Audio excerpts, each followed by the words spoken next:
At one time, the port was a large share of the pollution that was generated in Southern California and created the famous Los Angeles smog.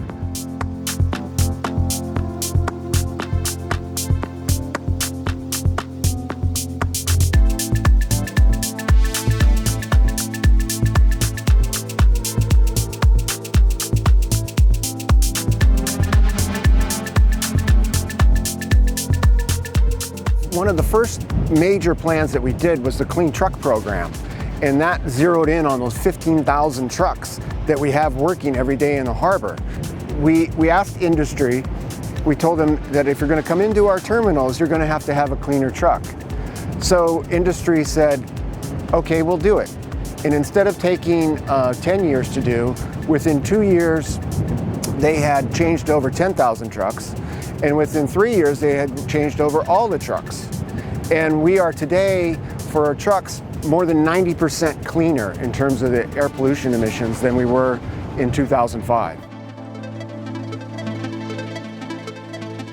So this is Long Beach Container Terminal, one of the most advanced, greenest terminals in the world. Why?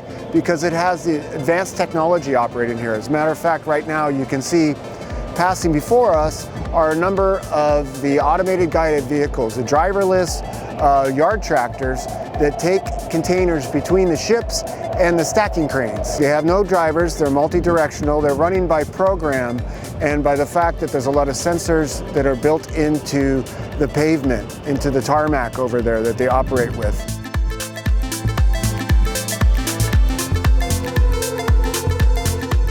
You see inside there, you see that green stacking crane with the smoke stack coming out? That's diesel-powered rubber tire gantry crane. What we're doing on this very terminal is we've just begun to convert those types of crane, the stacking crane, into electricity.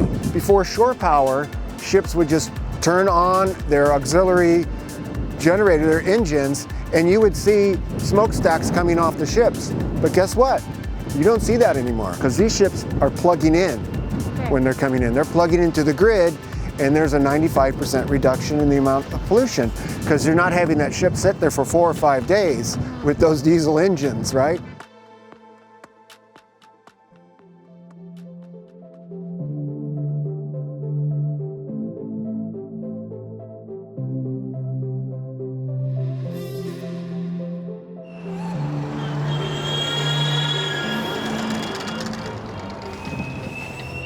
You hear for yourself, there's very little noise. You and I can have a very normal conversation versus in a diesel truck, it's very hard to have the same conversation. So that panel right there is telling you what the battery percentage is right now. And then of course the fuel, it says 40%.